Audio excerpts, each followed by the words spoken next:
When people have conversations, they say that's not my generation. That cracks me up because what's my generation? Well, obviously things that came before you, but when we were coming along, we used to always look forward to exploring what came before. We wanted to seem educated and enlightened. I've done this before, but I say today you got Wikipedia, you got all these sites, you got all these ways, you got all these cheat sheets now to manipulate. So the question is basically, is any generation better than the other? Or do you find flaws in them all? There are flaws in all generations. Now, the technology has made it where it gets to dump down, it gets to profess a certain way, but doesn't make it better. So, what is my generation? Because if you live long enough, you're part of all generations. You're going to learn something that you didn't know from before. You're going to learn something that you didn't know that was coming today, and you await the future. So, what is my generation?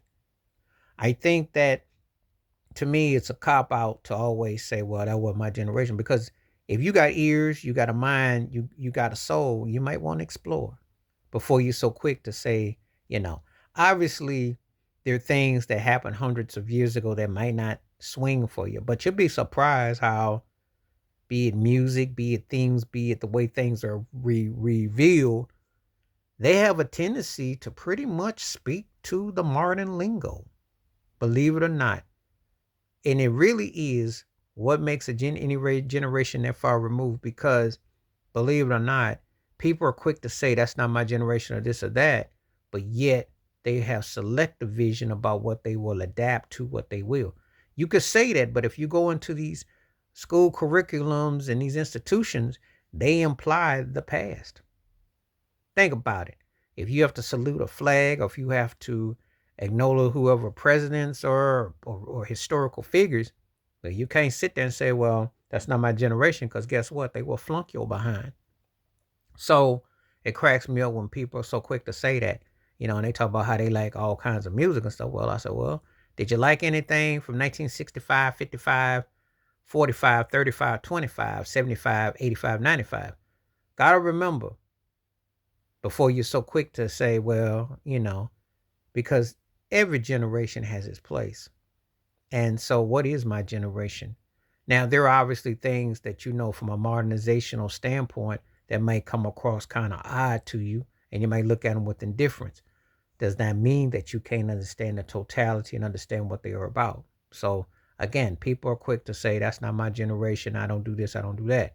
But you have to fundamentally take that in, because that is something that they put forth towards you.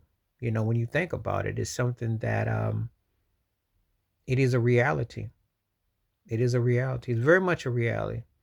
Very much something that they bring forth to you. So before people are quick to say that's not mine, really? Because think about it now. You have to sit there and absorb it all to take it all in. You know, what is not yours, you have to learn it. And if you don't learn it, you'll be dumb, because what you have in front of you, you ain't gonna know nothing unless you know your past. So be quick to say that's not my generation, because all generations are tied in a loop and in a circle. Please hit like, subscribe, welcome thoughts, comments, and I do respond. Thank you. Wash your hands, keep your mind clear, watch out for another. Share the video if you like. Hit that membership, because when you do questions get asked, I do respond. Stay safe, stay blessed, stay woke, stay true, stay free, stay real, stay you, and always be willing to learn. I'm out.